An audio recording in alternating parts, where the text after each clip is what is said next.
In a wooded parkland in the northwest corner of Canton, Ohio, off Interstate 77, stands a memorial to America's most exciting sport, the Pro Football Hall of Fame.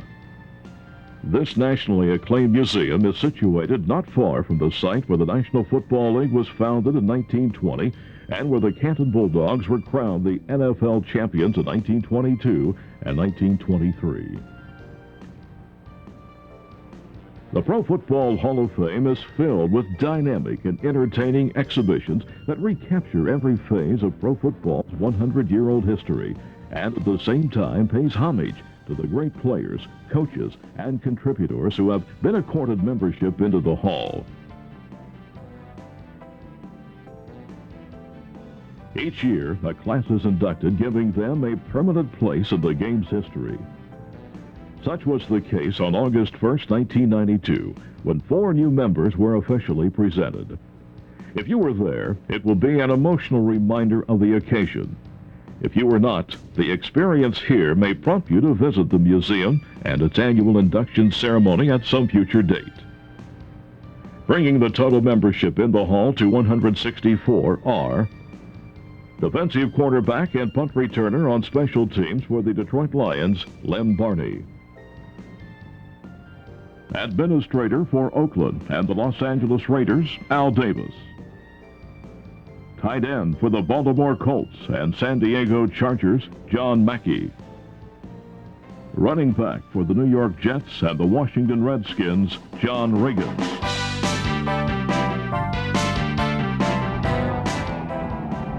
Good afternoon, ladies and gentlemen, boys and girls, and to all of you listening across the country. A big, warm welcome to the Pro Football Hall of Fame here in Canton, Ohio. We have a gorgeous day, lots of sunshine as 4 more greats are about to be enshrined. They have been chosen to receive their sport's highest honor. I would like to introduce to you the man who will greet this year's class of enshrinees. He is the chairman of the board of the Pro Football Hall of Fame's Board of Trustees. Welcome, Mr. Stu Wilkins.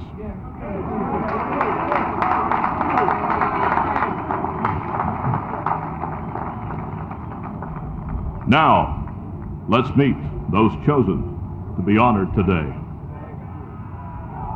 He was a comparative unknown when he joined the Detroit Lions as a second-round pick in 1967. But it took only a few games for this speedster from Jackson State to become widely respected as one of the premier cornerbacks in pro football. His 11-year career record includes 56 interceptions for 1,077 yards, 143 punt returns for 1,312 yards, 50 kickoff returns over 1,200 yards. He played in 7 Pro Bowls, was named All-NFL or All-NFC 3 times. A big welcome to Barney.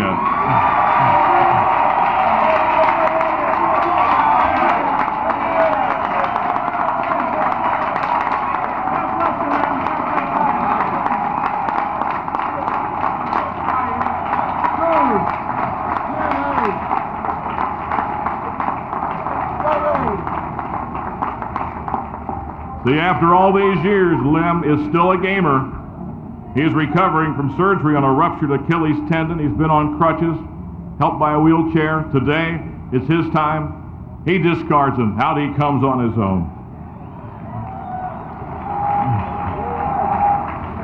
Our next enshrinee, the only person to have served pro football in such varied capacities as a player personnel assistant, an assistant coach, a head coach, a general manager, a league commissioner, the principal owner and chief executive officer of an NFL team. And as the rookie head coach of the Oakland Raiders, he won AFL Coach of the Year acclaim. He has been on the stage many times before as a presenter. This year, it is his turn. Recognized for his commitment to excellence, for his dedication to the sport of pro football, here is Al Davis.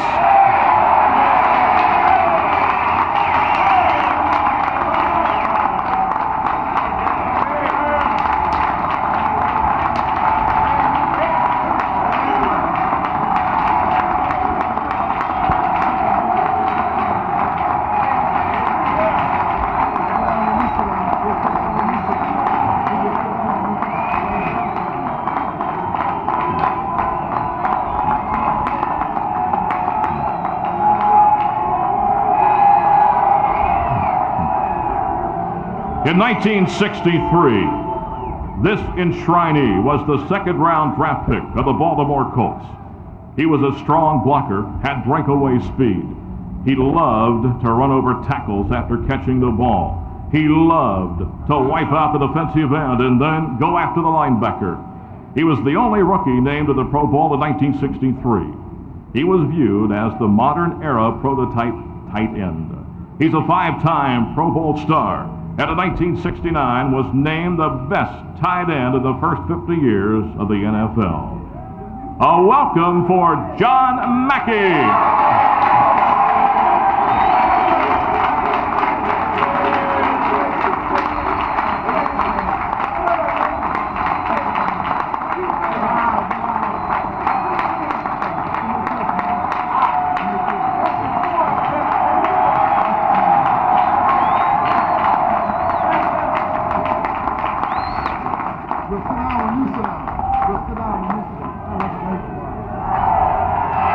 Our next enshrinee was the classic workhorse ball carrier who specialized in getting the tough yardage on the biggest games and could always be counted on for an all-out performance on the field.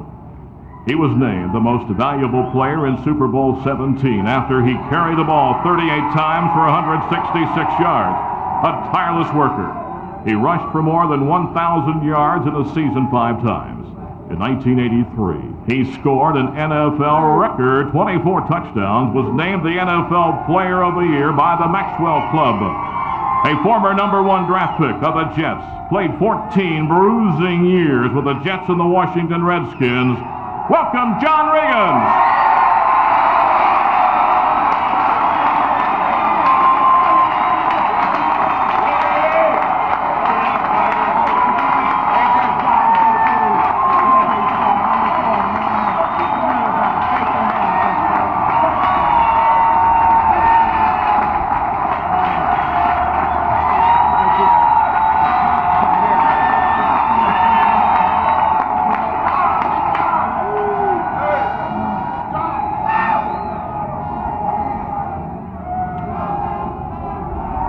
Ladies and gentlemen,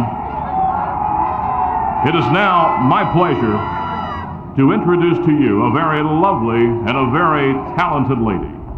She is the daughter of one of this year's enshrinees. To honor this great country of ours, would you please join Latrice Barney in the singing of our national anthem?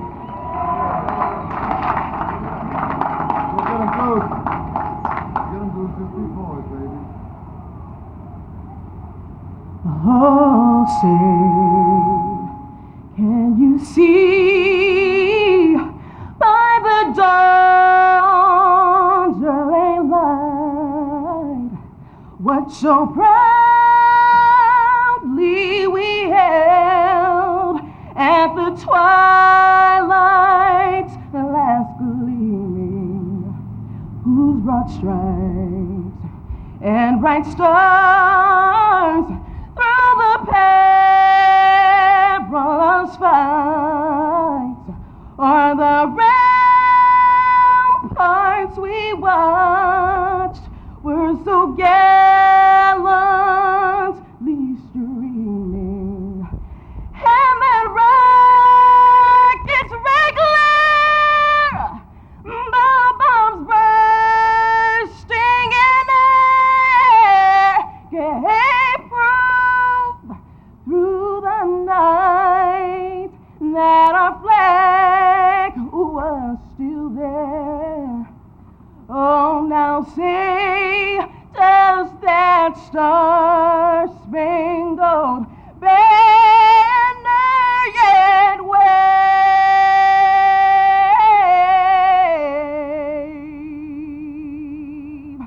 o'er the land of the free and the home of the brave?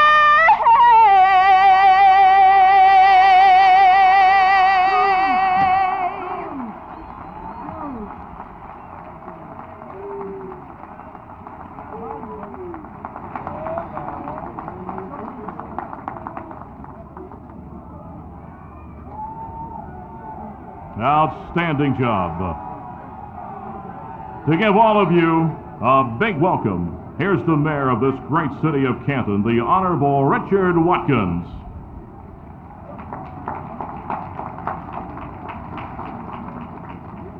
Thank you, Jim. Good afternoon, ladies and gentlemen, and welcome to Canton, Ohio. On behalf of all of our citizens and 1,100 employees dedicated to making your stay enjoyable and worthwhile, we welcome you. This is a fabulous day, a fabulous event. We have the opportunity today to be a part of history, the wonderful history of football. We hope you'll partake of everything that we have to offer. Come as a stranger, leave us as a friend, and please remember to come back again. Thank you so much.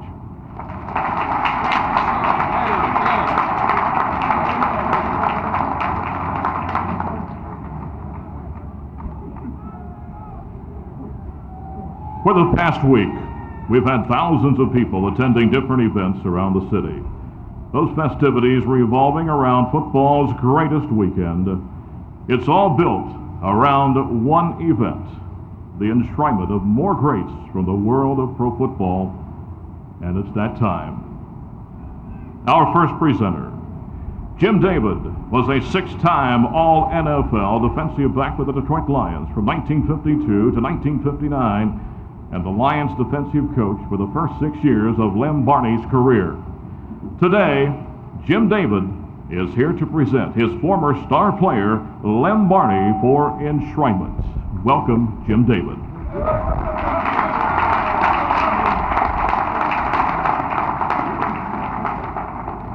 Thank you, Jim Johnson. I'm very proud to be here today on what people call football's greatest weekend. I'm also honored that Lem Barney has asked me to say a few words on his behalf. Because to me, Lem Barney is one of the best football players I ever coached. Players of his kind come around once in a lifetime. And I feel fortunate that I had the opportunity to coach him. But this is truly Lem Barney's greatest weekend in football, a fitting cap to a spectacular career. When Lem Barney played for Joe Schmidt and myself, I had seen an athlete so talented, and as a professional football player, he had all the qualifications: speed, quickness, great hands, and he also had that necessary combination of brains, guts, and luck. Lem played the most difficult, demanding positions. He played quarterback, punt returner, kickoff returner, and was backup punter. The first game he ever played in the NFL, he picked off Super Bowl champ Bart Starr's pass and ran it in for a touchdown. That same season, he allowed only one touchdown pass all year. He was named Defensive Rookie of the Year, went on to 7 Pro Bowls, was named All-Pro 3 times, made 11 career touchdowns and 56 career interceptions. Lem Barney was simply a natural and is a true champion. But the stats don't give you the whole picture of Lem Barney. It seems some players today think of football as an individual sport. Lem never forgot that football is a team sport. On the sidelines and in the locker room, he was just as valuable to our team as he was on the field. He never failed to lend a helping hand, give advice, or take advantage of a situation to help raise the morale of our team and our level of play. All of this is so important today because Hall of Famers, as positive role models, must exhibit championship qualities on and off the field. Lem made a lasting impression on me as his coach, and is still in the business of making lasting impressions on people through his work with countless community and charitable organizations. The kids of Special Olympics know him. The kids of Children's Hospital know him, United Way, Easter Seals, the United Negro College Fund, and the Boy Scouts of America know him. Lem Barney gave back and continues to give back much more than he ever took from football. And after today, all of you will know him a little better too. A very special guy, flamboyant, a lot of fun to be with. And today, the name Lem Barney goes down into history as he joins Willie Brown, Herb Adderley, Night Train Lane, and Mel Blount as only the fifth cornerback to be enshrined. This adds to his many accolades: the Detroit Lions Hall of Fame, the Michigan Hall of Fame, now the highest honor of all, Pro Football's Hall of Fame. We used to have a saying that the losers look at the stats and the winners look at the scoreboard. Them, you're still looking at the scoreboard. Ladies and gentlemen, no one I've ever coached is more deserving of this high honor than this man. My player, my friend, Lem Barney.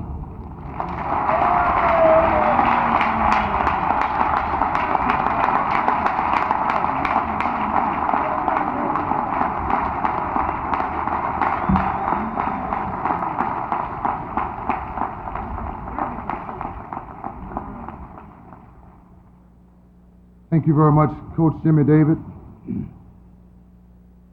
Before I start a presentation, if we will, I'd like to just take a silent moment of prayer for four of the greatest men that ever strutted on the field, dimension 100 yards by 53 yards in the third, and this year, four falling heroes from these hallowed halls. Al Hyam, Alex Wojciechowicz, the late great Paul Brown, and as of recent, Julius Buck Buchanan. Let's just give a few minutes of silence for them.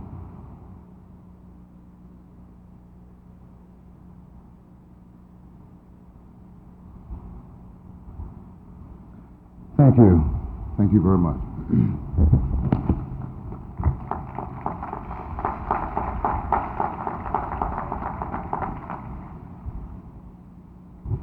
Crying towel, just in case I need it. For once in a lifetime, a man knows a moment, one wonderful moment, when fate takes his hands. I won't finish.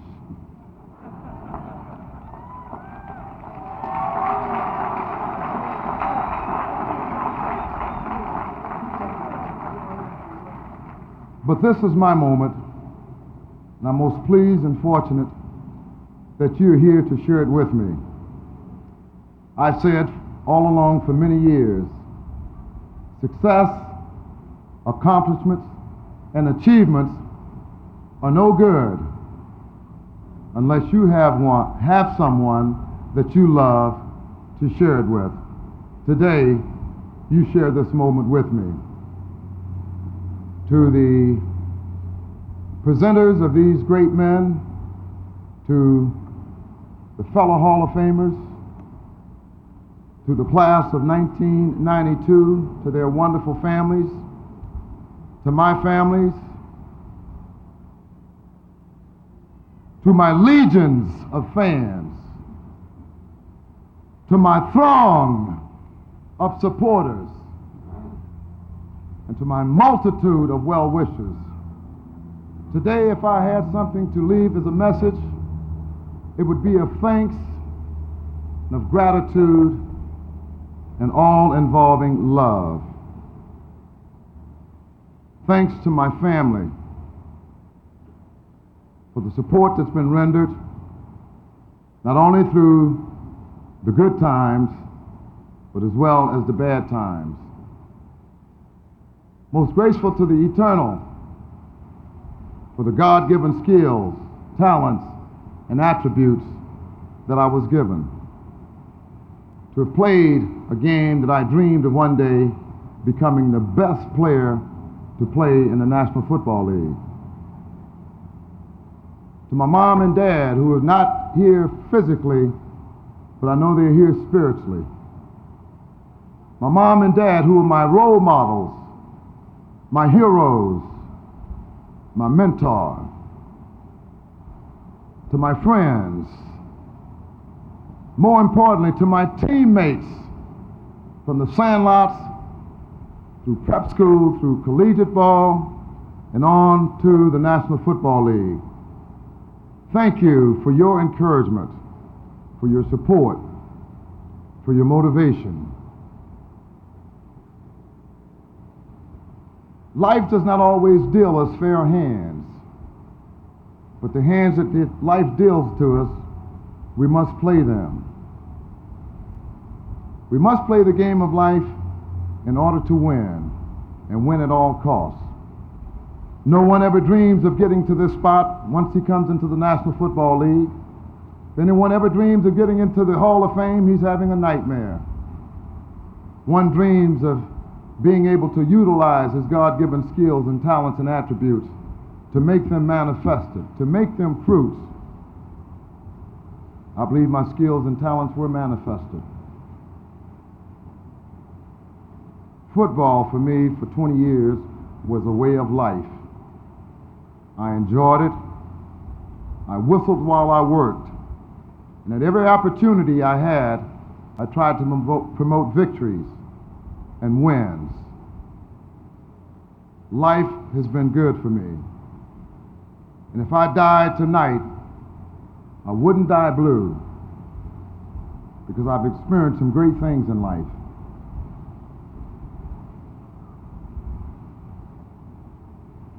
Love, I believe, is our most motivating factor that we can have in life. Love. Love for self. Love for God. Love for your family. Love for friends. Love for your co-workers.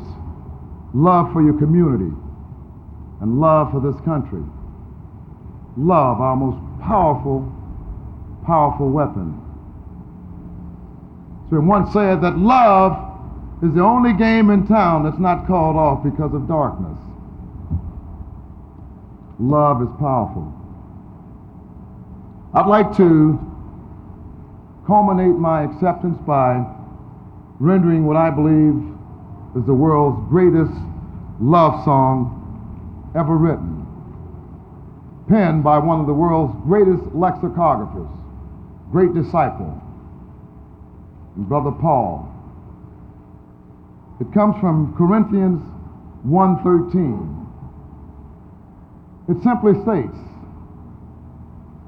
"Though I speak with the tongues of men and of angels, and I have not love, I am become a sounding brass or a tinkling cymbal.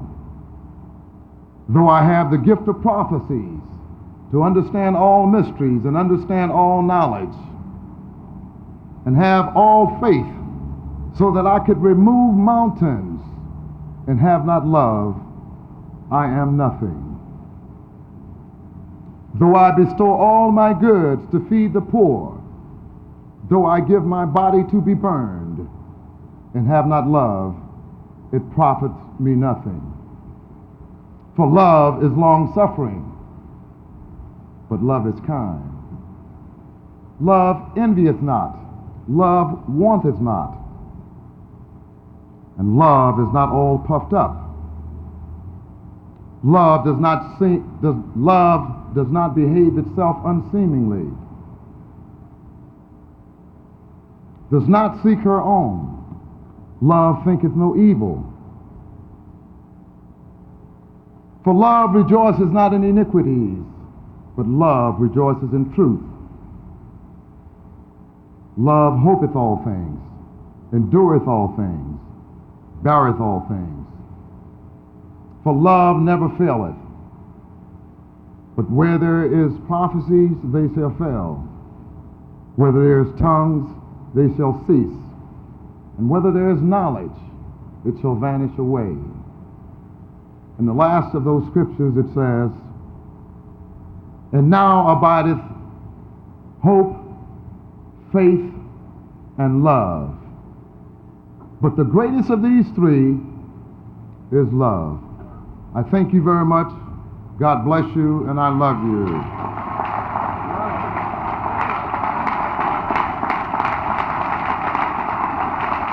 Bingo! Fine, Levi!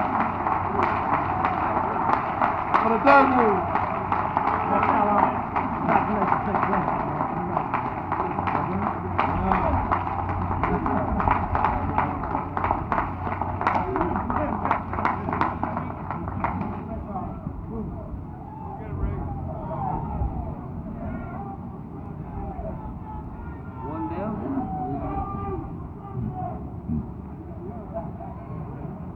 John Madden coached the Oakland Raiders for 10 seasons from 1969 to 1978 and was the youngest coach to win 100 games in his first 10 seasons. He is here today to present one of pro football's great contributors and the man who built the Raiders, Al Davis, for Enshrinement. Welcome, John Madden.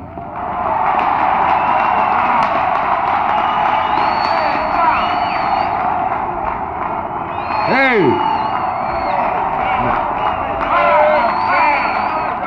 That was great.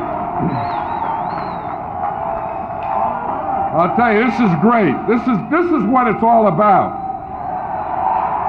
We don't need the Olympics. We don't need that. So we got football starts today. You can't beat this. We're talking about, we got a stadium. We got a game going on. We got fans. We had a parade. We have a Hall of Fame. We have the greatest players that ever lived here. Man, you walk through this hall, that's history. You walk through there and you know that these people all belong to history. History couldn't be written without these guys. And these four that are going in today, history can't be written without them. The history of pro football. Today's the biggest day in their life. And these are the biggest people ever in football. And I want to say it's an honor for me to be here, and I want to represent everyone. All those players, friends, coaches, administrators. I'm not up here as John Madden introducing Al Davis. I'm up here as everyone. Family, players, coaches, all you people. I'm representing you. All you fans, all you guys, we're here for Al Davis. I represent everyone he gives a chance to. I met Al Davis 26 years ago, and I was an assistant coach at San Diego State. And he gave me an opportunity to get in professional football as a linebacker coach for the Oakland Raiders in the American Football League. And I was proud of that day. Then 2 years later, I was 32 years old, and he named me head coach of the Oakland Raiders. Now, you talk about a day when a fat linebacker gets named head coach at 32 and no one knows who the hell he is. I'll guarantee you that that is a man. I'll guarantee it's a man you can never forget. And I'll guarantee it's a man that gives you a chance. I represent everyone that he's given a chance to. Players, coaches, administrators, everyone, they know. Many of them are here. Because it doesn't make any difference what someone said about you, what someone wrote about you, what someone thought. Al Davis does it one way. Al Davis does it his way and what he thinks. Tell you, just win, baby, is one thing. Al Davis just won, baby.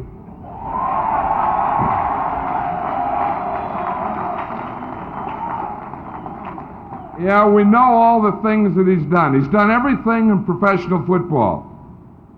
He's been a scout, an assistant coach, a head coach, a commissioner. That was a quick one. Remember, he became the commissioner of the American Football League. The first thing he said was, what's the names of the top quarterbacks and phone numbers of the top quarterbacks in the National Football League? They said, okay, we'll merge. And he came back as general manager, managing general partner, owner, CEO, everything. And he's had a dream. He had a dream to build the best organization in sports. And he did that. The Oakland Raiders, the Los Angeles Raiders, the Raiders have the best record of any team in pro sports. They won Super Bowls in 3 decades, the 60s, the 70s, the 80s, and now they're working on the 90s. He's endured. Those are the things that he's done, and those are the things that we know, but Al Davis is not a simple man, he's complex. And a lot of people don't know him. And they just write something and you think that's what he is, but those of us that know him best, know that people call him cold and calculating. He can be, and he is. But he can be the warmest person you've ever met. You call him an enemy, he can be an enemy because he's a great competitor. If you're on the other side, you're his enemy. And there's no one that can compete like Al Davis. But if you need a friend, there's no better friend. Al Davis is my best friend. I've always said if I ever needed anything, had one phone call, it'd be to Al Davis. And there's many people out there that feel that way. He's a maverick? Yeah, heck yes, he's a maverick. That's good. Being a maverick's good. He does it his way. But if you need a team player, Al Davis is a team player. Because he understands that. He's been everything. And he has, pride and poise. He exemplifies that. Commitment to excellence. This man has given his whole life to professional football. There's nothing else. I mean, he doesn't fish or hunt or play golf or play tennis or have a home. He has one thing, professional football. And that is commitment. And that is commitment to excellence. And we all dream, as Al dreams, of being the best. And you always have a stadium. And the fans are all there, family, mother, brother Jerry, wife Carol, son Mark. They're all there. Ex-players are all there. Ex-Hall of Famers are all there. In this stadium, Al Davis has been here to introduce 7 great Raiders. And they're introduced in this stadium. At center, Jim Otto. He runs out in the field. At left guard, Gene Upshaw. At left tackle, Art Shell. At wide receiver, Fred Bolitnikoff. At quarterback and kicker, George Blanda. At linebacker, Ted Hendricks. At cornerback, Willie Brown. There's 7 Raiders out there. Now those 7 Raiders are in the Hall of Fame. They need a scout, an assistant coach, and a head coach, and a commissioner, general manager, and an owner. And today, they get the best. And he walks down that stadium, crowd cheers, the public address announcer says simply, from the Raiders, Al Davis. He can't be denied. His dream today becomes a reality. Al Davis.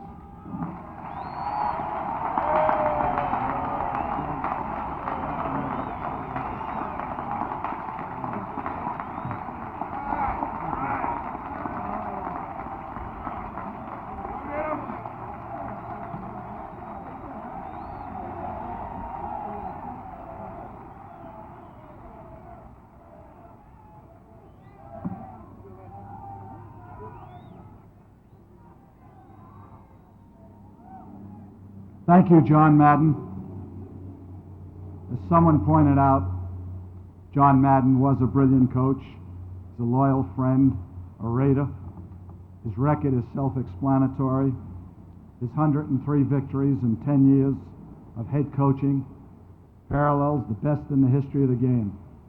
We're all so proud of John. John Madden will take his rightful place in the Hall of Fame in the very near future.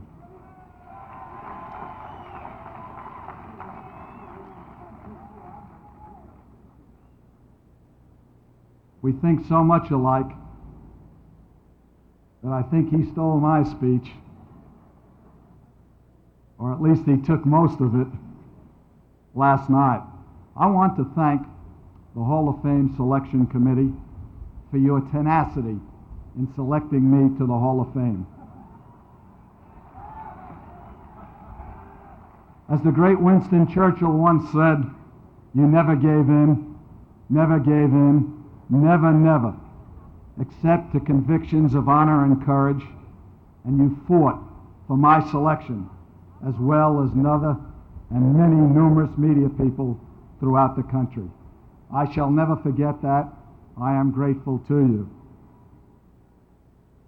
The enshrinement is a reflection of a life's work, a reflection of a love affair with the greatest game the world has ever known. But this honor is a testament to a great organization and to all the capable people who have poured their talent, enthusiasm, loyalty into the greatness of the Raiders and the Raiders' legend and mystique. I was born lucky. I was blessed with a great mother and father. No one had to tell me to love my mother and father based on a commandment. They raised their children with strong discipline and a strong faith in God. Good health throughout my life has been another blessing, with many lasting friendships that I treasure with great love and loyalty. My parents wanted me to have the values and virtues of what is still the American way of life: hard work, dedication, commitment, loyalty, and respect for the dignity of man. I wanted to introduce immediately today my mother Rose, who is here seated in the front row. She's over 90 years old.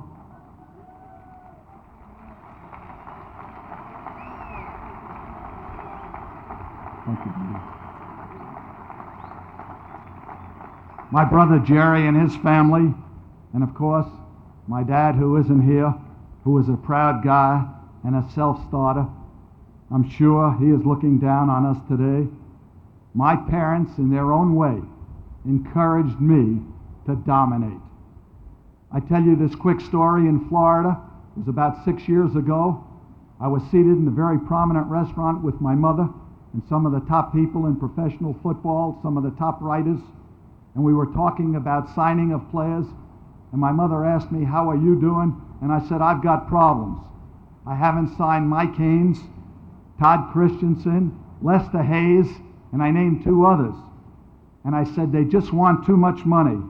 Her answer was, "Without them, what kind of team you going to have? Give them the money. You can't take it with you."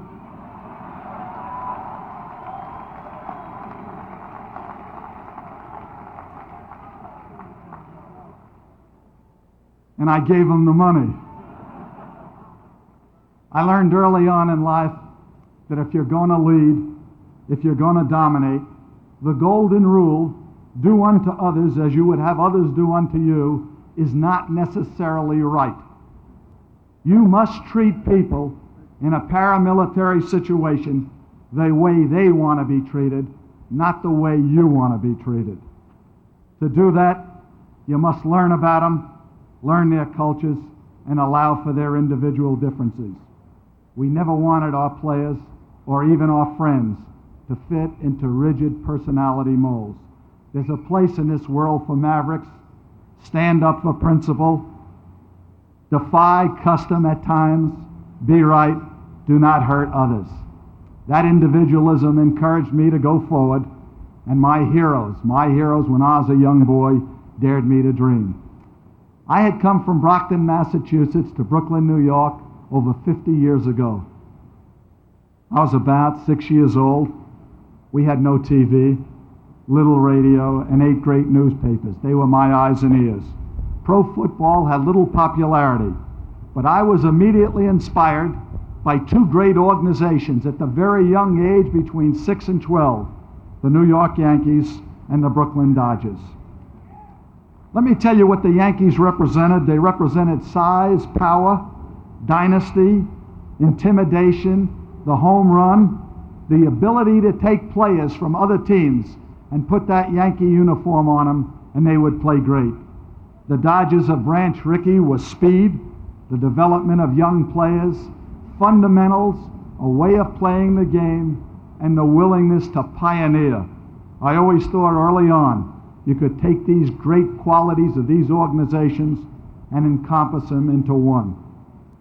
As a famous American said, I had a dream to someday build and maintain the finest organization in the history of sports, an organization that would be the most imitated, the most respected, and the most feared organization in its field, a standard of excellence by which all others would be judged. A chill went through my body last night as I met with many of the special people who I went to school with, lived with, played with, coached, and for a few brief moments I remembered many of the special people who can't be here today. It was well over 50 years ago, as I told you, that I started this long journey in Brooklyn, New York. At Public School 189, Winthrop Junior High School, and a famed Erasmus Hall High School, my boyhood friends Danny Glassman and Stan Roberts are here today. From there, I went to Wittenberg College in Springfield, Ohio, and Syracuse University. And we just had a recent reunion of all the great athletes from Syracuse. And here today, Bernie Custis, a great quarterback, my teammate, and Bobby Wallach, a great basketball player. My first job, I was 21 years old at Adelphi College in Garden City, Long Island.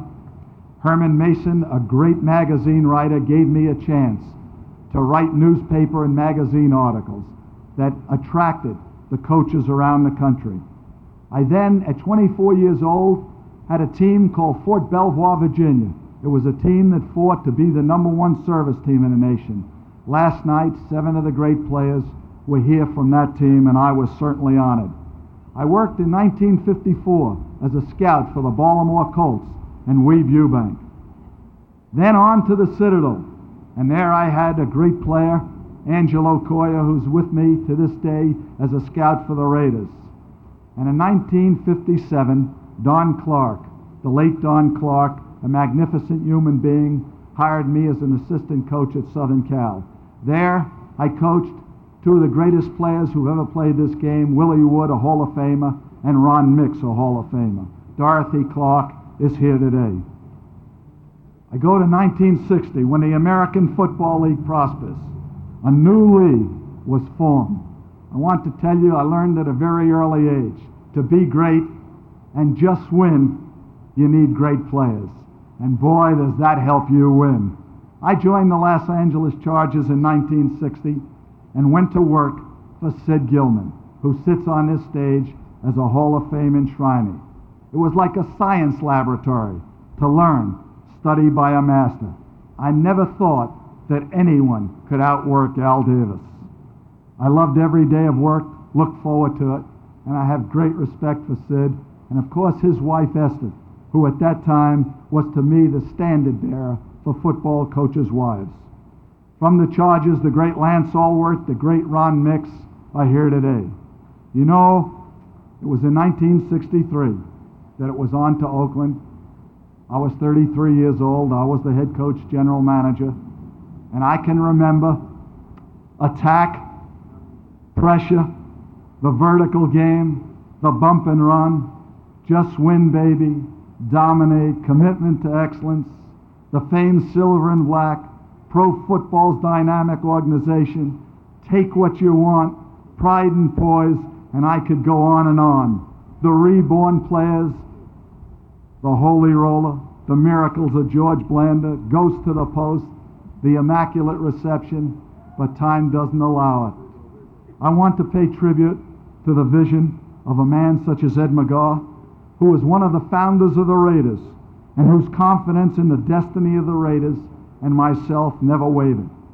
2 other fine gentlemen are here today, Al Locasal and Ron Wolf, who are with me for over 25 years, masters of detail. George Anderson, our trainer, and Dick Romansky, still with the Raiders, have been with me over 30 years. the Raiders standard bearers. John did it for me. I'd like to do it again because I love him. The indestructible Jim Otto, George Blanda, the greatest clutch player the game has ever known, Willie Brown, the magnificent cornerback, Gene Upshaw, the only player who played in the Super Bowl as a starter in the 60s, the 70s, and the 80s. Ted Hendricks, the consummate linebacker. Fred Blitnikoff isn't with us today. He's a coach for the Raiders. 14 years, and I don't have to tell you about his artistry.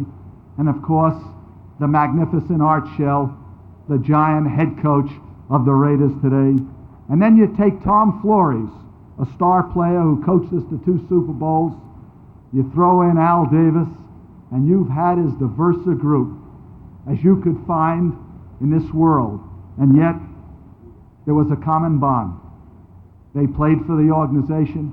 They wanted to win for the organization. They loved their organization. And most of all, they loved each other. In 1966, I became commissioner of the American Football League. I did not want to give up coaching, but our league was in a struggle for survival. The merger came quickly in 1966, and there's no question that pro football has become the most exciting mass entertainment in the history of the world. For a moment, I wish all of you would bear with me. I'd like to talk to the great Raider warriors who are here today, some 100, and some who are no longer with us, but whose memories we cherish. I say to those great Raider warriors, let me take you back a few years to Frank Ewell Field, to the Oakland Coliseum, to the Los Angeles Memorial Coliseum, and have you all individually introduced once again to the roar of the crowd. And we can never forget those great fans. The roar would be deafening. To see you all in those silver and black uniforms, to hear the national anthem, relive the moments of the thrill of victory and the agony of defeat. To those of us who saw you battle to the top over the last 3 decades, we will never forget you. You know, Raider football was always emotional. We loved to take those memorable trips throughout the league, and we were hated, we were feared, but we were respected. This community is the cradle of professional football. When our heroes of the past become our legends of the future, and we all know time never really stops for the great ones. It reaches out and wraps them in a cloak of immortality. What a great inspiration to come to this field of dreams every year, to walk through the hall and walk through its exhibits, and to pay tribute to this great class. I know Lem Barney. I used to study him. John Mackey was a favorite of mine. And Junior Riggins, I call him Junior. God, how he wanted to play for the Raiders and how I wanted him. But they said, no, not in the American Football Conference. We'll let him go over there to the National Football Conference. And then to the great class that sits here behind me, the greatest players who've ever played this game. I've always said that the Raiders, my family, we have a realization that we have a debt to them and we have a debt to each other. And they know that I'll never forget that debt. I want to introduce to you a young lady that I met over 35 years ago. She was just a friend of mine. I was coaching at Fort Belvoir. I came out for a big game one day, and I looked up in the stands. It was a small, like, high school field. We only seated about 10,000 at those games. We were fighting to be the #1 service team in the nation. And I look up, and sitting there is Weeb Eubank, who's scouting the game for the pros, and the general of the post. And this girlfriend of mine is sitting with the general and Weeb Eubank. I almost died. I got her after the game, and I said, what are you doing up there? What are you doing with them? She said, I can handle myself. She said, we were talking football. What do you mean talking football? She said, I was telling them about our players. Where do you know about our players? She said, I was telling them everything I heard you say. With that quality, I knew I was stuck. I told her at a very early age that the only thing that could take me away from football was life or death. She put me through the test about 12 years ago. Today she's 100%. She's a beautiful lady, my friend Carol Davis.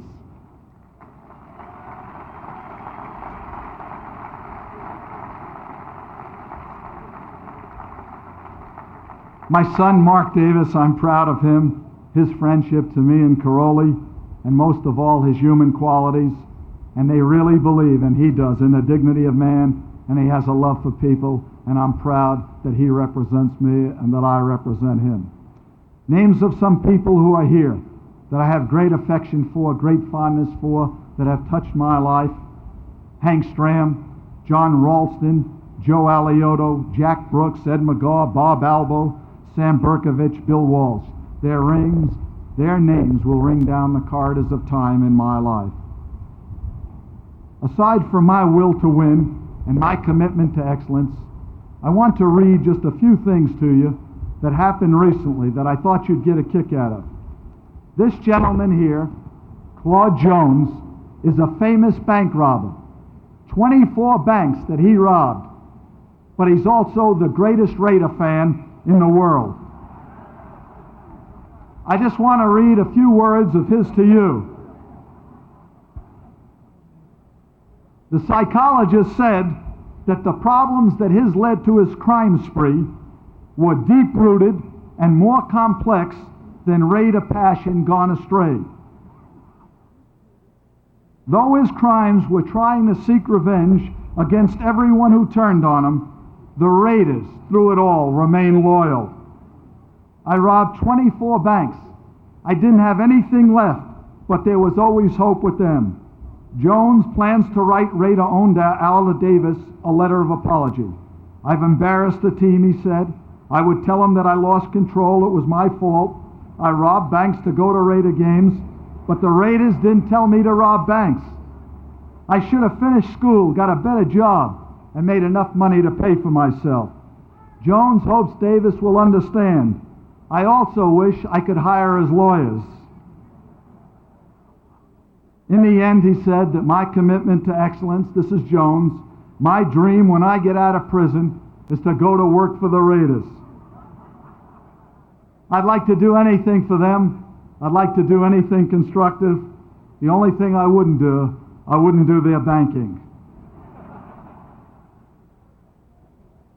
Aside from my will to win, my commitment to excellence, the fire that burns brightest in me are the great love and enthusiasm that I had and have for the game of football and for everyone and everything connected with it. I love the game, I love the league, I love my team.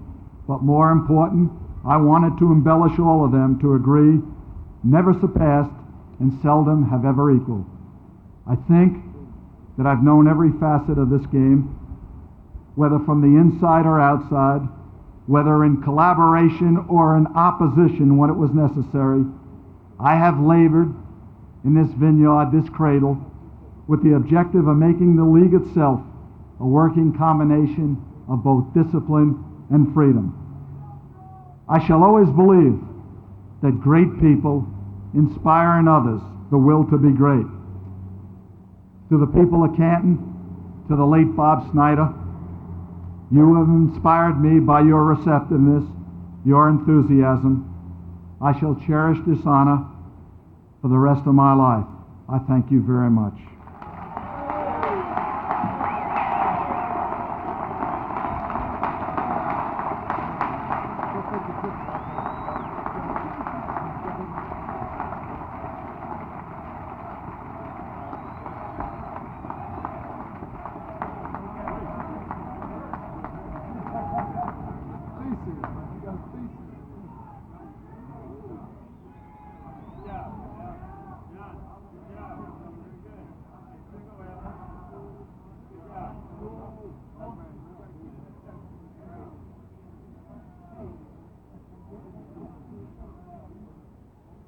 Jack Kemp, for 10 years, starred as a quarterback in the American Football League, and his son Jeff will be the starting quarterback this afternoon in the Hall of Fame game for the Philadelphia Eagles. Jack served as president of the AFL Players Association. At the same time, John Mackey led the NFL Players Association. Today, the Secretary of Housing and Urban Development is here to present his longtime friend, John Mackey, for enshrinement. Welcome, Jack Kemp. Thank you very much. Thank you. Well, Jim, thank you very much, and I'm honored today to present, and I do it on behalf not only of myself and all of the great enshrinees of the Hall of Fame, including the great Pete Pihos and the great Mike Ditka. I have the honor of introducing the greatest tight end in the history of the National Football League, John Mackey, into the Hall of Fame.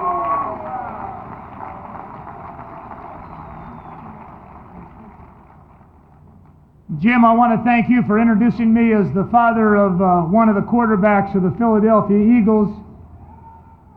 I was in Philadelphia recently giving a speech, and an MC got carried away and introduced me as the father of the quarterback of the Eagles, and a very distinguished black gentleman stood up in the back of the room and said, "Doesn't look like Randall Cunningham to me."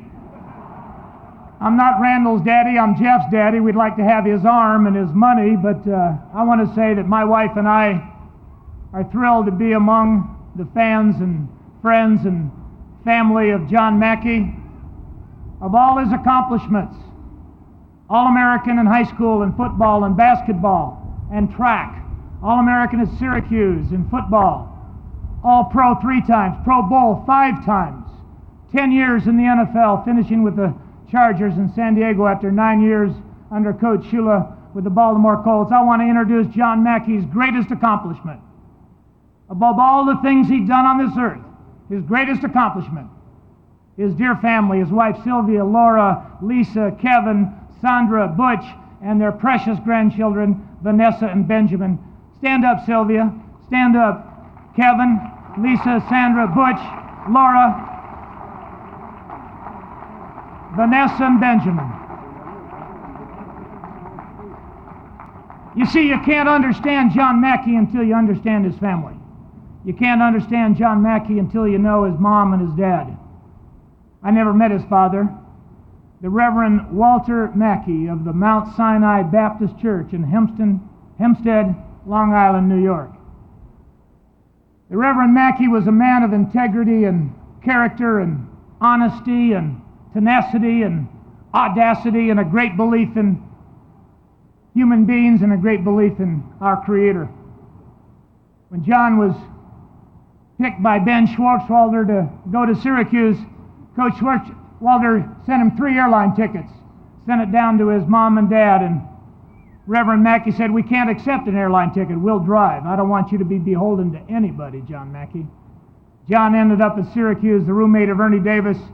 As I said earlier, All-American football, one of the greatest of Syracuse athletes, along with Ernie Davis and Jim Brown and so many others, and today being enshrined in the Hall of Fame, the American Dream. This is a great example of that dream. I first met John Mackey not on the football field. Unlike Johnny Unitas, I never had the honor of throwing to John Mackey. I never had the honor of playing football with John Mackey or even playing against John Mackey. I met him in a union hall. He was, as Jim pointed out, the president of the National Football League Players Union. When Pete Rozelle and Al Davis were getting ready to merge the National Football League and the American Football League, John and I were merging the American and National Football League Players Union. It's no secret that I love to give speeches. Appreciate Al Davis making mine sound short.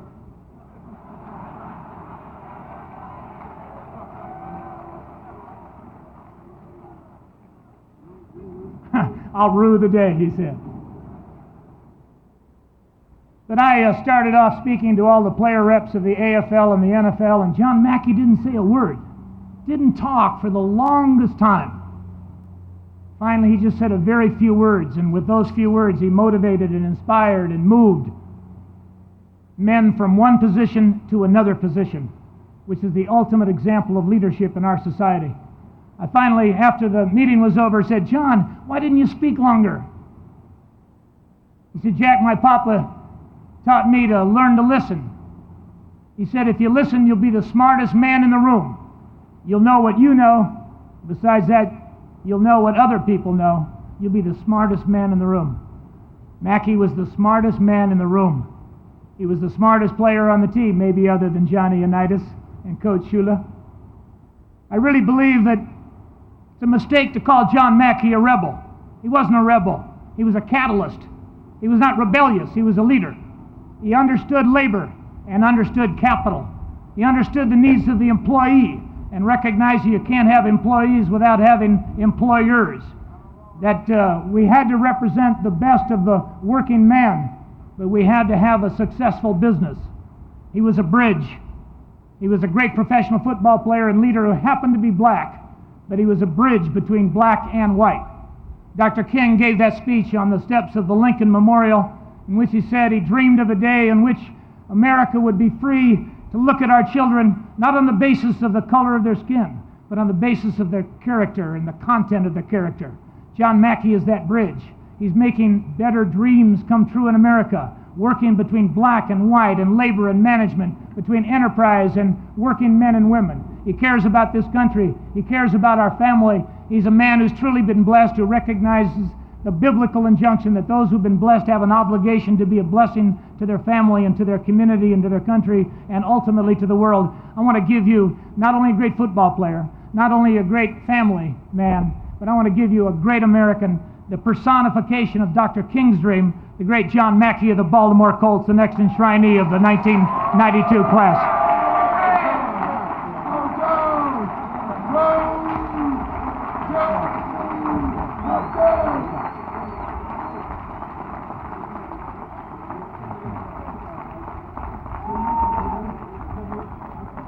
Thank you very much, Jack. You know, when I found out that I was going into the Hall of Fame, I was with Jack and Joanne and my wife Sylvia. Jack paid me one of the greatest compliments, and I'd like to share it with you today. When we found out that I had been indicted, as many of you have heard, the operator at the hotel, when I called, said, "John Mackey, you have just been indicted." And I said, "Indicted for what?" She said, "You've been indicted into the Hall of Fame." Jack said to me, "John, I just want to tell you something." He says, "You know, John Unitas never threw you a pass because you were a minority. John threw you the pass because first he knew you would get open, and second he knew you would catch it, and third he knew you would know what to do with it." That makes me feel good, because it is very important that we evaluate people on the basis of their performance alone. So Jack, you were right. I got to thank Mike Ditka for kicking in the door at the Hall of Fame and making it possible for me to come in.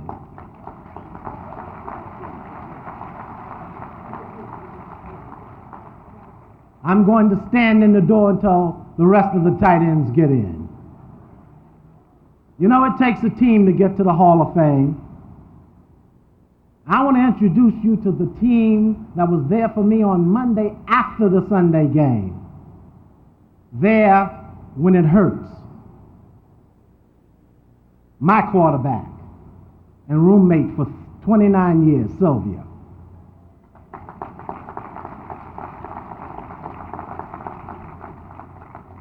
And my three motivating children, because I had to run hard to put milk on the table.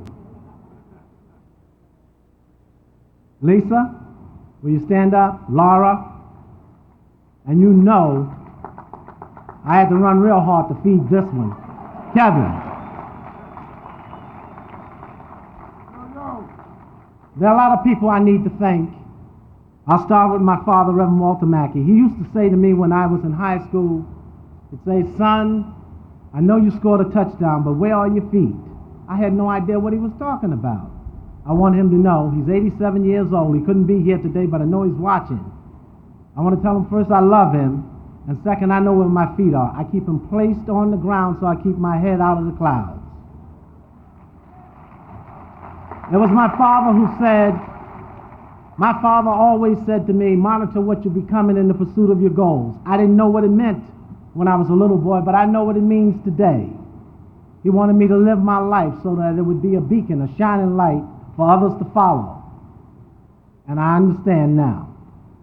But one of the most important things he said to me when I was 8 or 9 years old, he said, "I want to tell you something, son.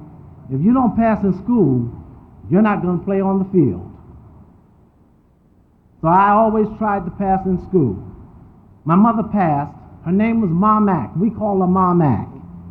And Ma Mack had a white dress she was going to wear when I would be inducted into the Hall of Fame. I know she's watching today, and I want to tell her, baby, I love you. And I did exactly what she told me the day that she signed so I could start playing football my sophomore year in high school. She signed a little note to take back to school, and she told me, just be the best football player that you can be. And I've always tried, Mom, to be the best that I could be. I'd like to thank Mrs. Church, my English teacher at Hempstead High School, and Mr. Keenan, my math professor. They guaranteed me if I carried the books while carrying the ball, that they would make sure I could pass the college boards and go to any college I wanted to go to. And I thank them because they were right. I'd like to thank my sister and my brothers, because there were 6 boys and 1 girl.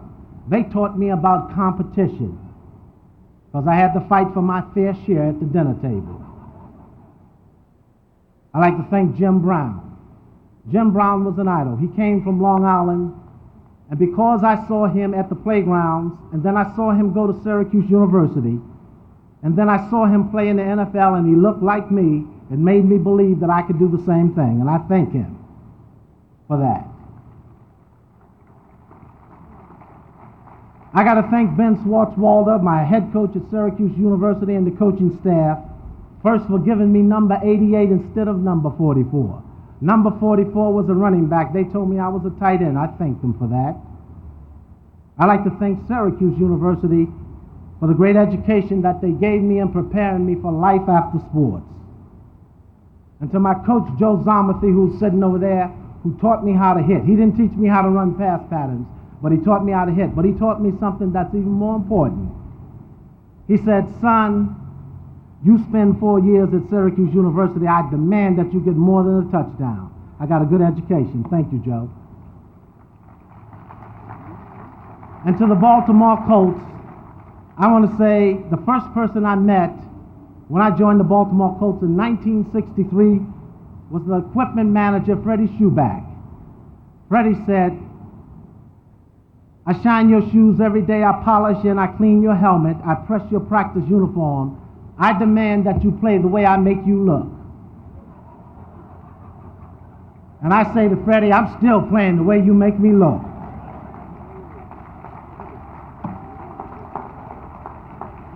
I'd like to thank Don Shula.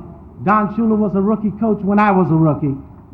And I'll never forget, he said, the team that's going to win on the field is the team that can make the right adjustment after the ball is snapped.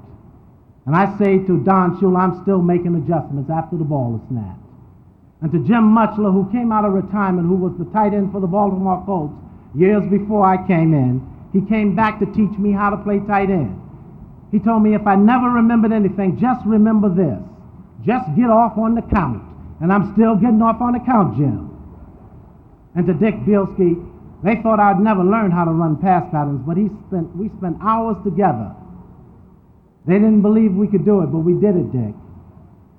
I had many teammates, and I have to thank all of them. It started in Roosevelt, New York, on the playgrounds. It went to Hempstead High School, then Syracuse University, and then with the Baltimore Colts.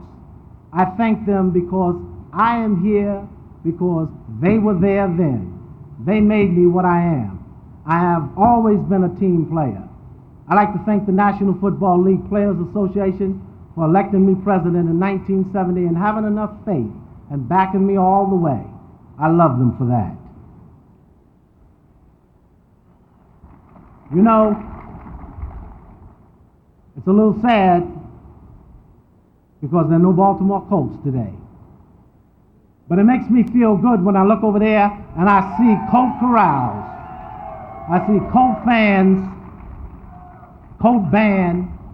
I want you to know I love you. You know, we never had a losing season.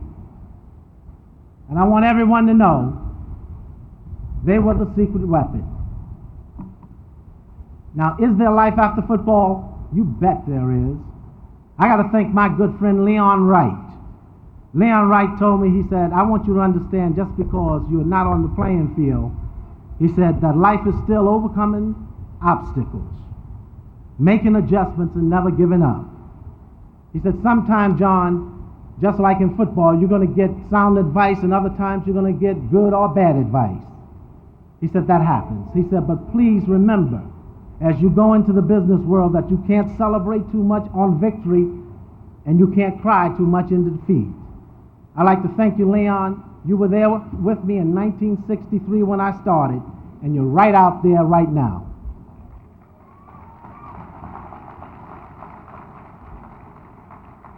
I thank the NFL players and the Better Boys Foundation for naming the Mackey Awards after me. It's been around for 30 years. We raise millions of dollars to help those that need help. You know, ladies and gentlemen, my mother is in heaven, and some of my best friends are up there with her. And I want to tell you about them, because if they had their way, they would have been here today. Ralph Jones was one of the first guys I met in Baltimore. He was always there. He actually brought home Lisa and Sylvia from the hospital while I was in training camp. He saw my daughter before I did. He passed before he had an opportunity to be here. And I know he's up there smiling today. And I just wanted to say, Ralph, I love you. And to Loudy, the last time I saw him, he said, John, whenever you go into the Hall of Fame, I want you to know I'll be there. He was there every day for every game that I ever played, playing the Colt Fight song. And I can hear that Colt Fight song right now. Loudy is up there playing. And if you throw me a ball, I'll run through the crowd. And you know, John Paglio was the guy that I went to college with. We played at Syracuse University. He called me in January when he found out that I was going into the Hall of Fame. He's from Ohio. He says, John, I'll be there. Last month he passed. I didn't know it. He had given up open heart surgery in order to be here, but God took him away. And I want you to know, John, I love you, and we love Ann, and God bless you. You know, if I had my way, they've called me a lot of different things, but if I had my way, I would take my number 88, I would divide it into two number 44s, and I would take my roommate, Ernie Davis, and the first black to win the Heisman Trophy, into the Hall of Fame with me. And I'd like to say, thank you, may God bless you, and it's a pleasure.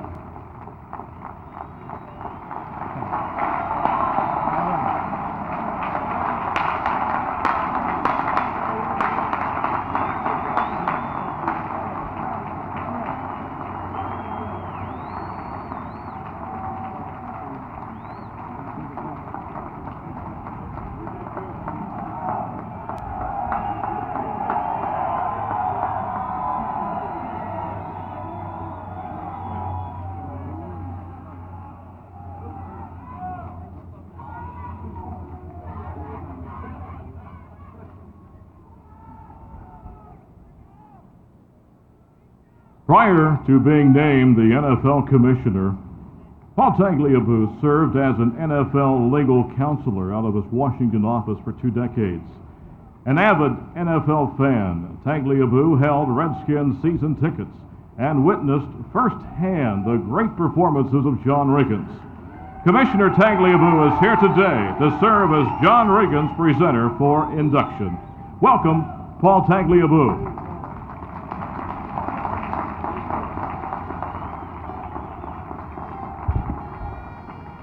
Thank you. Whenever John Riggins was handed the ball and smashed his way past the line of scrimmage, the voices of teammates, fans, and broadcasters seemed to rise as one. He could go all the way. Riggins could go all the way. Today, as we see you, John, sitting there alongside Lem Barney, John Mackey, and Al Davis, we can say with them, Riggins has gone all the way.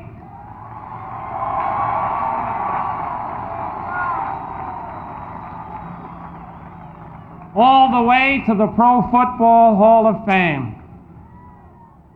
Before becoming commissioner, I was a Washingtonian, an NFL fan and a Redskins season ticket holder. They took the tickets away from me now so that the Raiders and others don't think I'm biased. I was among the many who cheered for John Riggins as he plowed through Giants and Cowboys and Bears and Dolphins and 49ers in the playoffs. I stand here today on behalf of the fans, especially Redskins and Jets fans, who sat in the stands or watched on television as I did and cheered and marveled at the achievements of John Riggins. He has the unique ability to relate to people and to entertain them on and off the football field. On it, he was a rare combination of power and speed. The Diesel. The Diesel.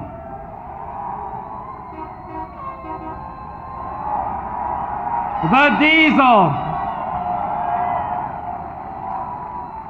He rolled for more than 13,000 yards and 116 touchdowns in 14 seasons. Off the field, he was a wonderfully rare free spirit who made people think, because he usually saw more in things than they did, and he made them laugh at the same time. Whether it was sporting a different haircut, or a top hat and tails to a team Super Bowl party, or a camouflage wardrobe as the leader of Riggins Rangers, whether it was taking a midfield bow after another great performance, practicing in work boots, saying upon his return to football following a one-year sabbatical, "I'm bored, I'm broke, and I'm back," or whether it was giving advice to the Supreme Court,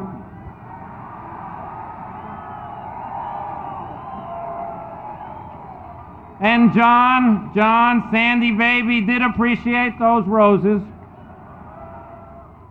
John Riggins, with a mischievous grin and twinkling eyes, had a gift for making you think and smile.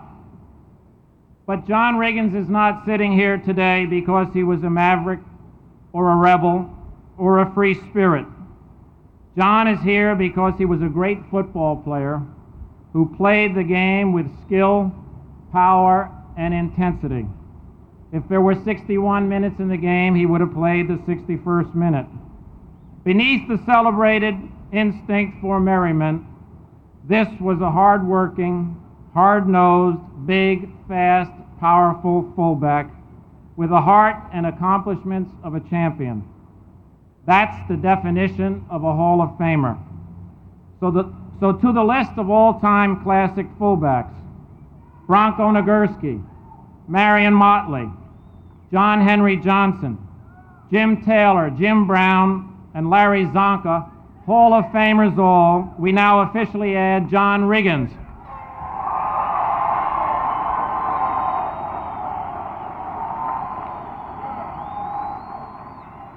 He called himself a simple country boy because he grew up in Centralia, Kansas. Population 500. No street signs there, but there never was a need for street signs in John's career. He always knew where he was going, and he challenged his teammates to follow. John's family is here today, and he is not the only member to stand in a national spotlight. His brother Frank played the outfield for the California Angels many years ago, and you might remember his mother, Mildred, who starred in 1979 with John in a heartwarming United Way NFL television message. I want to ask Mildred and Gene, his father, to stand up and say hello to the crowd. Mr. and Mrs. Riggins.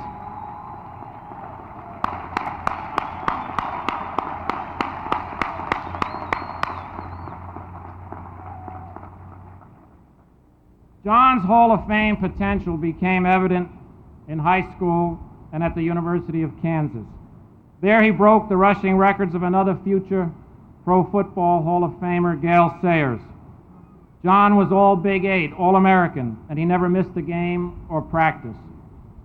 In 1971, as a rookie, John led the New York Jets in rushing and receiving, and he realized what he sometimes said was his biggest thrill in sports, seeing himself on a bubblegum card. But bigger thrills were to come for John, that was for sure. He became the first Jets player to rush for 1,000 yards in a season in 1975. He was named team MVP and a Pro Bowl player. In 1976, John signed with Washington, where he played 9 seasons.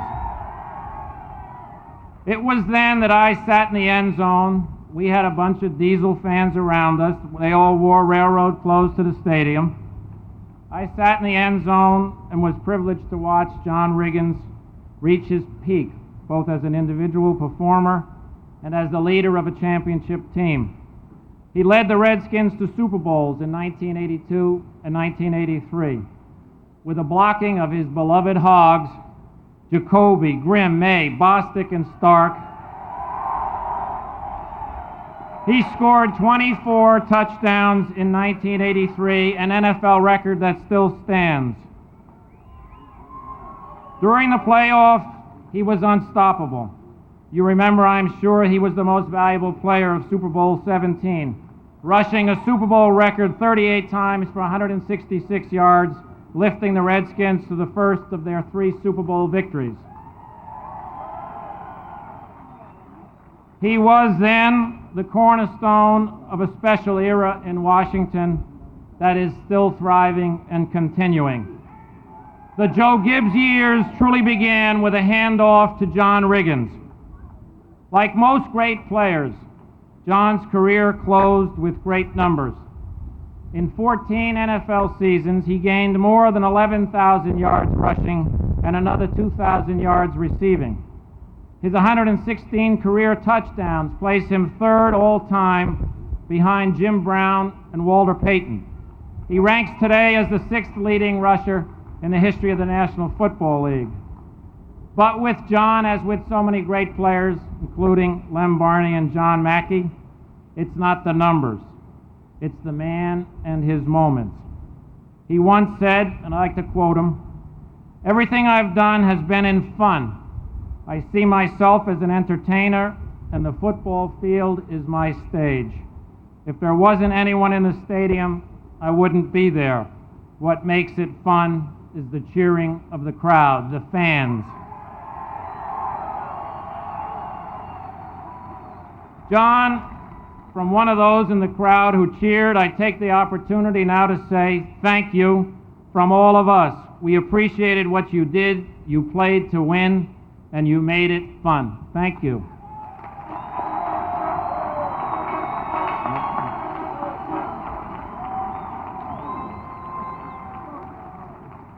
Some of you know because you've seen him perform in his new career. This year, as he enters the Hall of Fame, John has started a new career as an actor. He began with glowing reviews in suburban Washington. Knowing John's flair for the dramatic, would it really surprise anyone if someday he steps forward to accept an Oscar at the Academy Awards?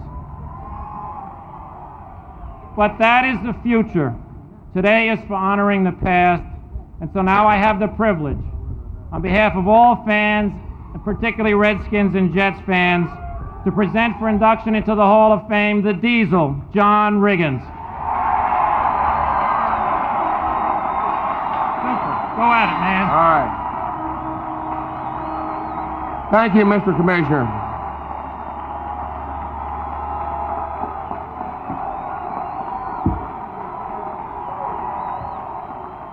Thank you very much. It is indeed a pleasure to be here. But we've been here too long. And I'm going to make this brief. I do have a speech, and it is a glorious one, but you'll not get to hear it this afternoon. Written copies can be received if you'll call my secretary. The number is 703 blah-blah-blah. Actually, I'm not going to bore you guys. I'm going to cut straight to the chase, as they say. I'm very fortunate to be here. Very fortunate indeed. Got all the votes that had to be necessary. Everybody wonders, why did I get the commissioner to introduce me? Madonna had a headache. True.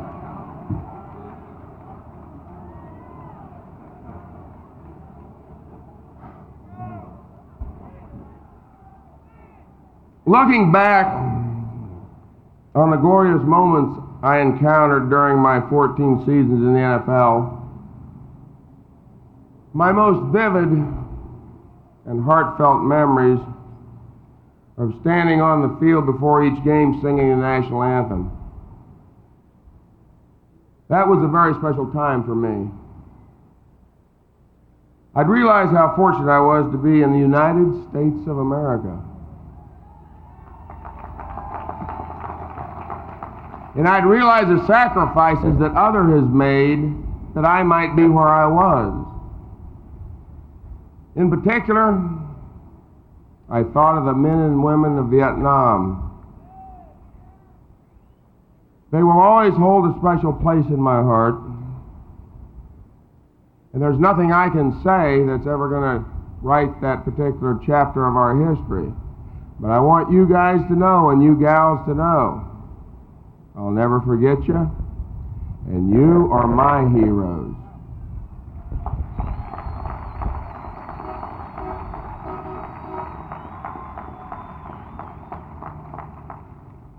Now, I have chopped my speech, so I'm sure you're wondering why am I starting off this way, but I will get to that in a moment.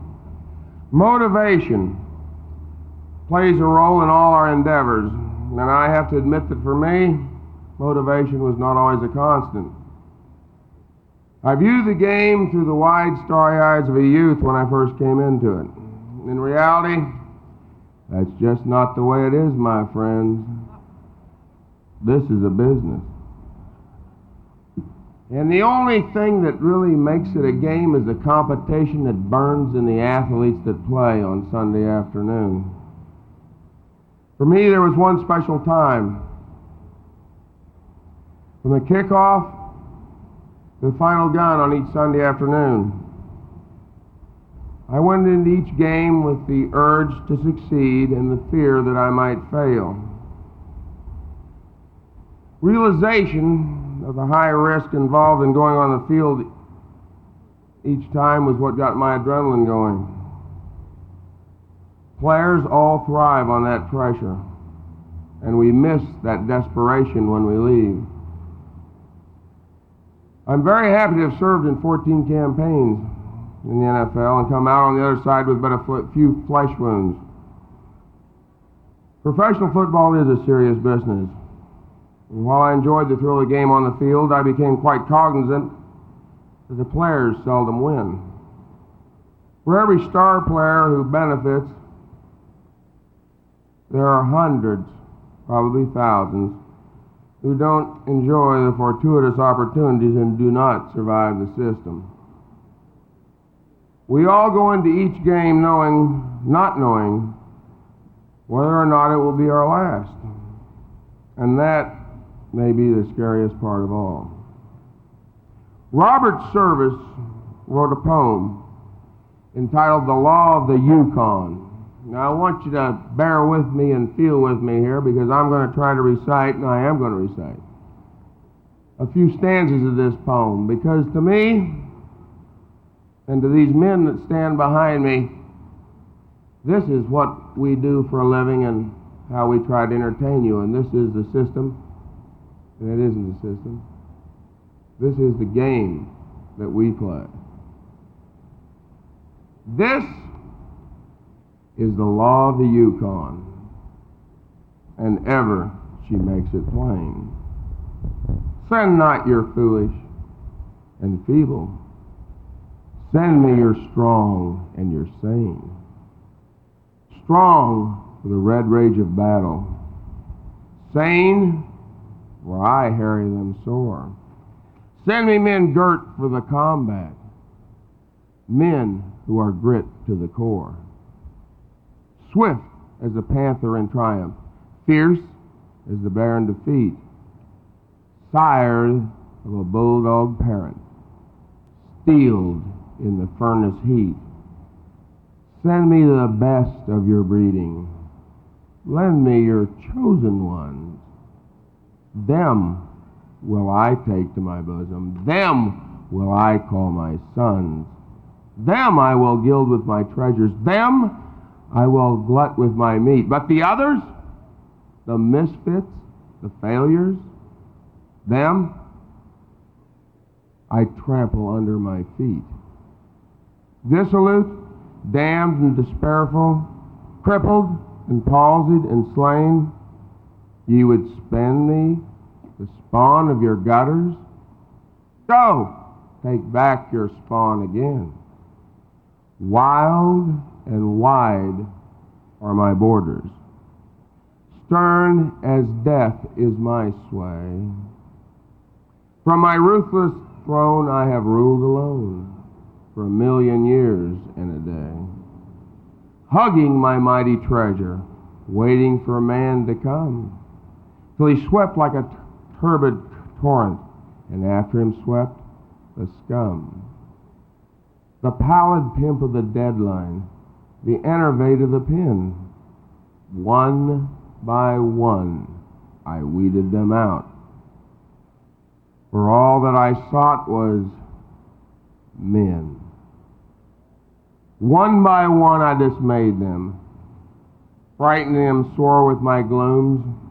One by one I betrayed them unto my manifold dooms, drowning them like rats in my rivers, starved them like curs on my plains, rotted the flesh that was left them, poisoned the blood in their veins, burst with my winter upon them, searing forever their sight, lashed them with fungus-white faces, whimpering wild in the night. Wild and wide are my borders, stern as death is my sway, and I wait for the men who will win me, and I will not be won in a day. And I will not be won by weaklings, subtle, suave, and mild, but by men with the hearts of Vikings and the simple faith of a child. Desperate, strong, and resistless, unthrottled by fear or defeat, them I will gild with my treasures, them I will glut with my meat. Loftily I stand from each sister land, patient and wearily wise, the weight of a world of sadness in my quiet, passionless eyes. Dreaming alone of a people, dreaming alone of a day, when men shall not rape my riches and curse me and go away, making a bawd of my bounty, fouling the hand that gave, till I rise in my wrath and I sweep on their path, and I stamp them into a grave, dreaming of men who will bless me, of women esteeming me good, of children born in my borders, of radiant motherhood, of cities leaping to stature, of fame like a flag unfurled, as I pour the tide of my riches in the eager lap of the world. This is the law of the Yukon, that only the strong shall thrive, that surely the weak shall perish, and only the fit survive. Dissolute, damned, and despairful, crippled, and palsied, and slain, this is the will of the Yukon. Lo, how she makes it plain.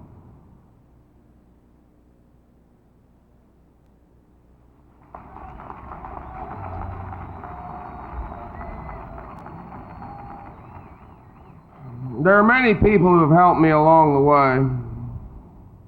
There are those of you that have challenged my courage, those of you who have challenged my talent, those who have challenged my integrity, and there are still those who have challenged my sanity. To all you, I say thank you. I have always enjoyed rising to a challenge. Perhaps growing up in Kansas prepared me for those who have said, show me. Proving myself under pressure has been a way of life for me. I have often been portrayed as a fellow who marches to the beat of a different drummer. I'm not so sure that's true. I think anyone here would have performed in the same manner as I, had they faced the same circumstances. Okay, except for the mohawk. But what separates me from everybody else, in my opinion, is that I have the courage to stand alone. To me, that may be life's biggest crucible. Now, I have saved the best for last, and this is the part where it could get a little sticky.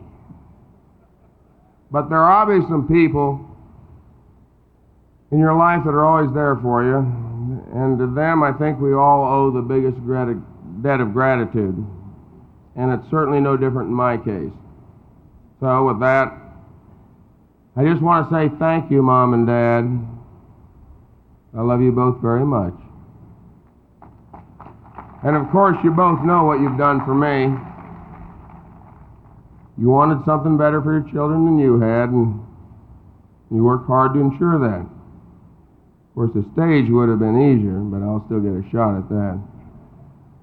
I also want to thank my 4 children, Bobby, Portia, Emil, and Libby, for inspiring me to push myself onward at times when I needed an extra shove. I love you two all very much as well. And to everybody else I say, if I have offended you over the years, I really haven't meant to. I've tried to be honest and straightforward in my dealings with people, and I feel I have succeeded pretty well in that. As I advise a lot of aspiring young athletes, aim high and shoot straight. There is not only one route to success. My career certainly demonstrates that. And in closing, I want to leave a little something with you. Remember, the news of my craziness has been greatly exaggerated. What fouls the eye and the perception is that I am the horse of a different color.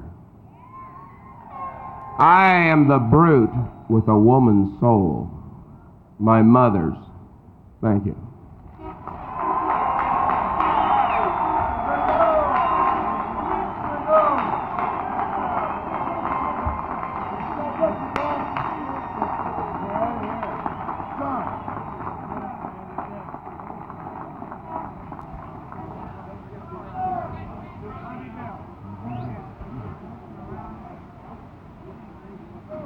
Ask for your patience just for a couple of seconds longer here.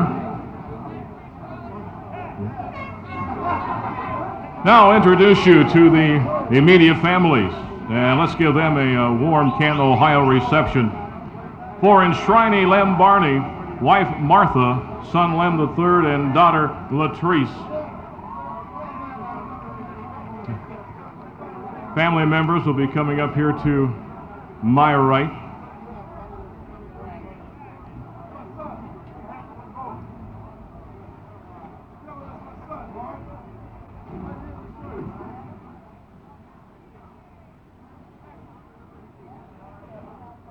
Immediate family members for Enshrinement Al Davis, wife Carol, son Mark, and mother Rose Davis.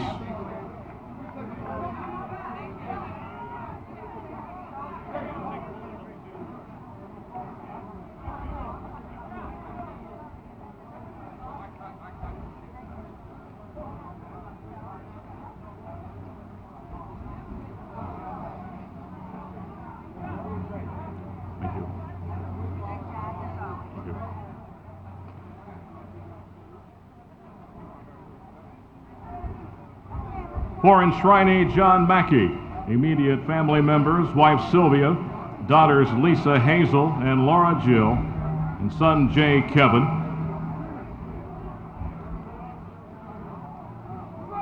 family members into the Hall of Fame to join their enshrinee husbands and fathers. And for enshrinee John Riggins, the immediate family members, daughters Portia and Libby, sons Emil and Bobby, and parents Jean and Mildred Riggins.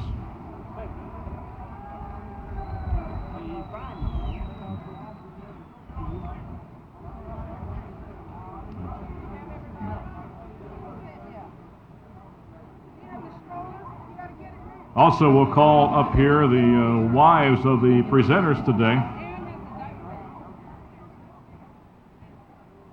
For presenter Jim David, his wife Franny. For presenter John Madden, his wife Virginia. For presenter Jack Kemp, his wife Joanne. And for presenter Paul Tagliabue, his wife Chan. That's Esther right now. And also we'll call up here the Hall of Fame Board of Trustees.